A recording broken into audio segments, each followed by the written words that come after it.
ఆప్కి అదాలత్లో film star Bipasha గారి మీదున్న ఆరోపణ ఈవిడ చాలా చిలిపిగా ఉంటారు. బిపాషా, మీరు చదివిన స్కూల్ నుంచి నాకు ఒక ఇన్ఫర్మేషన్ దొరికింది. ఆ స్కూల్లో మిమ్మల్ని లేడీ రౌడీని పిలుస్తారట.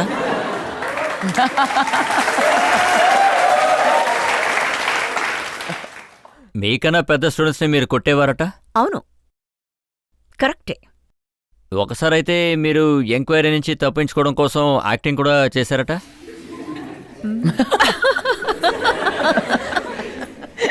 కరెక్టే, కానీ అప్పుడు నాకు తెలియదు నేను ఇంత బాగా నటిస్తానని. ఎందుకంటే నేను ఒక సైన్స్ స్టూడెంట్. నేనే క్లాస్లో ఫస్ట్ ర్యాంక్ తెస్తాను, సెకండ్ ర్యాంక్ తీయడం నాకు ఇష్టం ఉండదు.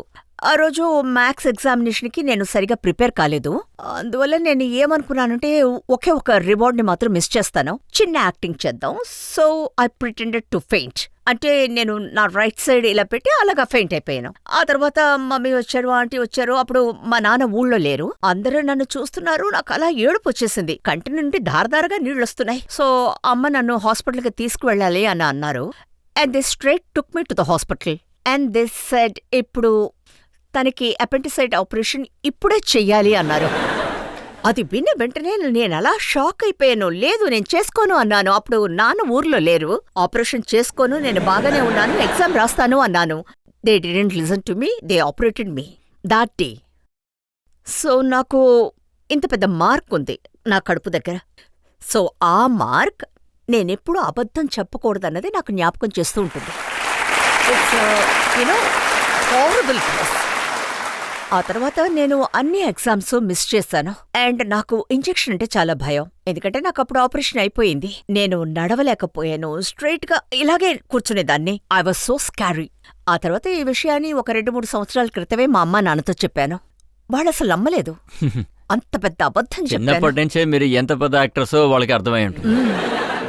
సాలిడ్ యాక్టర్స్ అంటే స్ట్రైట్ ఆపరేషన్ చాలా పెద్ద విషయం అది. మీ అమ్మగారు పెద్ద షాక్ అయ్యారట. 17 అయ్యేటప్పుడు మీరు వెళ్ళి నాకు బాయ్ ఫ్రెండ్ అన్నాడు, నేను వాడినే పెళ్లి చేసుకుంటానని చెప్పారట. నాకిప్పుడు ఈ విషయం మాత్రం గుర్తుంది. ఎందుకంటే మా మమ్మీ చాలా డ్రమాటిక్. సినిమాలో వచ్చే అమ్మలాగే, మన కిరణ్ కేర్ ఉంటారు కదా, ఆవిడలాగే ఉంటారు. My mother is like that, but Bengali style. So నేను స్కూల్ నుంచి వచ్చాక తనతో ఒక మాట అన్నాను, I fall in love.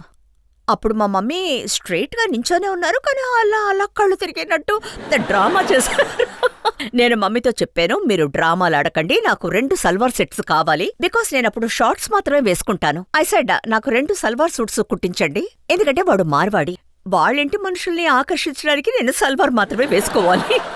And ఈ రోజు నుంచి నేను వెజిటేరియన్. అంతకు ముందు వరకు నేను నాన్ వెజిటేరియన్ అని పేపర్లో రాస్తా కూడా తినేస్తాను. అటువంటి పిల్లని సడన్ గా నేను చెప్పాను, నేను ఈ రోజు నుంచి వెజిటేరియన్ గా మారతాను, సల్వార్ సూట్స్ కావాలి అని. పెళ్లి చేసుకుంటే వాడినే చేసుకుంటాను అన్నాను. So my poor mother had no choice. ఆవిడ నాకు సల్వార్ సెట్లు కుట్టించిచ్చింది. అండ్ సో సి, నేను చాలా లవింగ్ గర్ల్. ఎలాగంటే నేను లవ్ చేస్తే పూర్తిగా అందులో మునిగిపోతాను.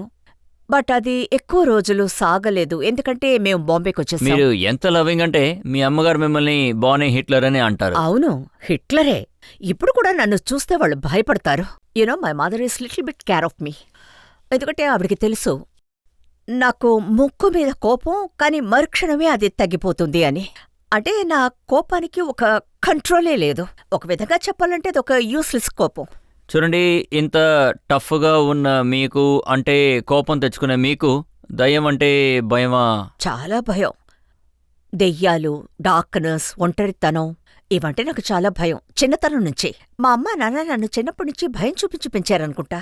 అలాగే చేసుంటారు, ఎందుకంటే ఎప్పుడూ నేను మా అక్కలేందే నిద్రపోను. అలాగే ఇది నిజమా చెప్పండి, మీకు జీవితంలో ఏదైనా కష్టం వస్తే మీరు వెళ్ళి ఏడుస్తూ ఉంటారట?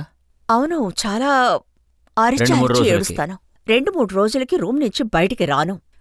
ఏడ్చి ఏడ్చి ఫినిష్. ఆ తర్వాత 3 రోజుల తర్వాత no turning back, like that's it. Solution వెతుక్కుంటూ ముందుకు సాగాలి. కానీ ఆ 3 రోజులు చాలా డ్రమాటిక్గా ఉంటాయి.